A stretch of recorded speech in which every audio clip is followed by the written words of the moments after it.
আর tomato কেচাপটা দিয়ে দেবো এই 1 চামচের মতো।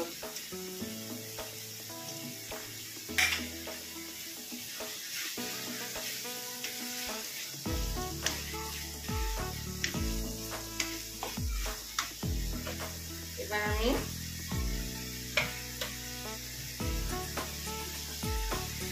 ধনে পাতা কুচি দিয়ে দেবো, একটুখানি রেখে দিচ্ছি।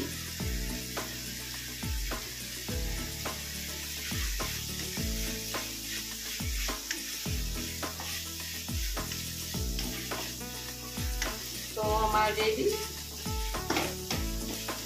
Butter garlic mushroom.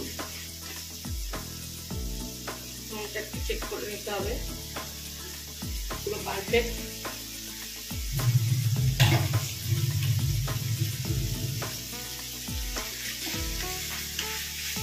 পুরো পারফেক্ট হয়েছে। যেহেতু টমেটো কেচাপ করবে সেজন্য নুনটা মানে মাশরুম যতটা থাকে মানে জলের মাশরুম থেকে জল বেরোয় তাতে অনেকটা শুকিয়ে যায়, সেই জন্য নুনটা খুব বুঝে দিতে হয়।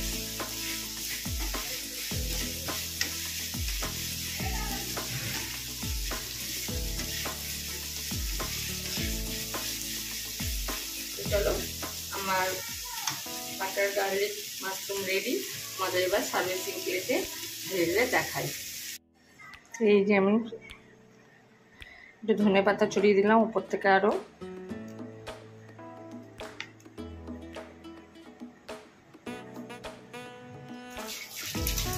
খুবই ছোট্ট একটা রেসিপি তোমাদের সঙ্গে আজকে শেয়ার করলাম, আশা করি তোমাদের ভালো লাগবে। যদি ভালো লেগে থাকে তাহলে লাইক কমেন্ট শেয়ার করতে ভুলো না।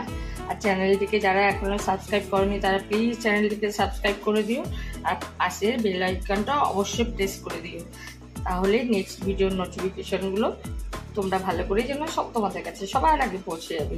আর যারা আমাকে এখনো সাবস্ক্রাইব করে রেখেছো, যারা আমার ভিডিও দেখলে তাদেরকে জানাই অনেক ধন্যবাদ, অনেক ভালোবাসা। এইভাবেই তোমরা ভালোবেসে পাশে থেকো। আজকের মতন তাহলে ভিডিওটা আমি এখানেই শেষ করলাম। আবার অন্য কোনো দিন অন্য কোনো ভিডিও নিয়ে আমি সুচরিতা হাজির হয়ে যাব। আজকের মতন তাহলে আমি আসলাম, টাটা।